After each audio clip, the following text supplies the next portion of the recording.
Salve, salve, primeira série do ensino médio. Aqui quem está falando é o professor Carlos Henrique e na nossa aula de hoje nós vamos dar continuidade à unidade 1, que tem como título Conceitos Básicos da Hidrografia. Essa continuidade ela se dará a partir da página 555, que tem como título Os Recursos Hídricos no Brasil, à página 560, onde se abordará as bacias hidrográficas brasileiras. Mas, professor, o que é uma bacia hidrográfica? A bacia hidrográfica é a área ou região de drenagem de um rio principal e seus afluentes. Isto é, o afluente é um rio menor que deságua no rio principal. Então, é a porção do espaço em que as águas da chuva escoam em direção a um determinado curso de água abastecendo, né? Então essas águas das chuvas, elas podem escoar, né, através, né, as águas das chuvas, das montanhas subterrâneas ou de outros rios. Elas escoam em direção a um determinado curso de água abastecendo. Uma bacia hidrográfica ela é composta de um rio principal, né, e dos seus afluentes, aquilo que eu já disse para vocês.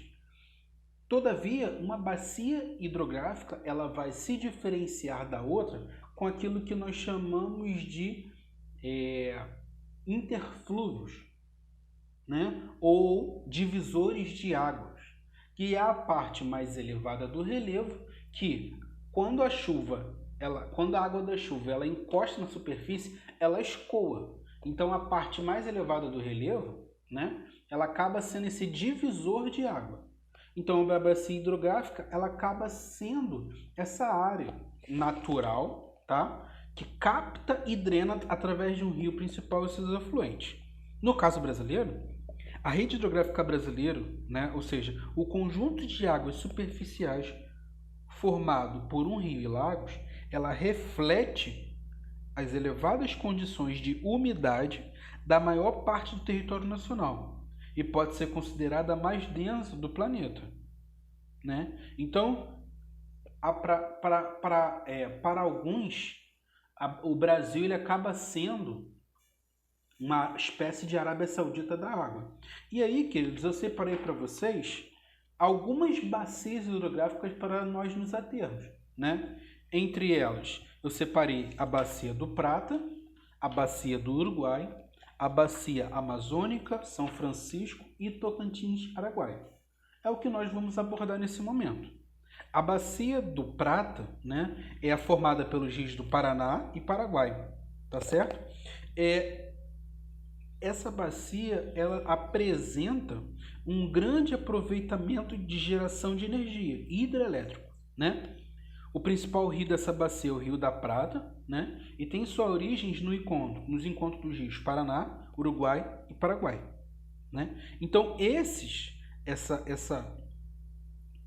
essa bacia ela possibilita um maior aproveitamento hidrelétrico do Brasil, né? E acaba abrigando, só para a gente ter ideia, a usina Itaipu.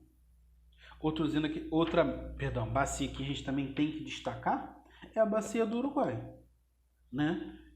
A bacia do Uruguai ela é muito importante para a hidrografia do sul do país e ela acaba sendo o rio, né? Ele acaba sendo o rio Uruguai é um dos mais importantes da hidrografia do sul do país e serve de fronteira entre o país, a Argentina e o Uruguai, né? Tendo o Uruguaiana como a principal cidade gaúcha banhada por suas águas. Outra bacia que nós devemos destacar é a bacia amazônica. Em volume de água, é a maior bacia do mundo, né? A bacia da Amazônica, ela tem a sua nascente no Peru, né? Na área da Cordilheira dos Andes. Então, ela apresenta um grande volume de água. Ela é abastecida pelas chuvas, mas tem a sua nascente no Rio Amazonas, ou melhor, perdão, na Cordilheira dos Andes, na parte do Peru, né? Então, a nascente dela não está no Brasil, ok? Então, a bacia amazônica é a maior bacia hidrográfica do mundo, né? Com 7 milhões de quilômetros quadrados, ou seja, é uma área que expõe o território brasileiro, né? O principal rio da bacia hidrográfica amazônica é o Amazonas. Esse rio tem suas origens no Peru, onde recebe o nome de Vilcanota e posteriormente os nomes de Ucayali,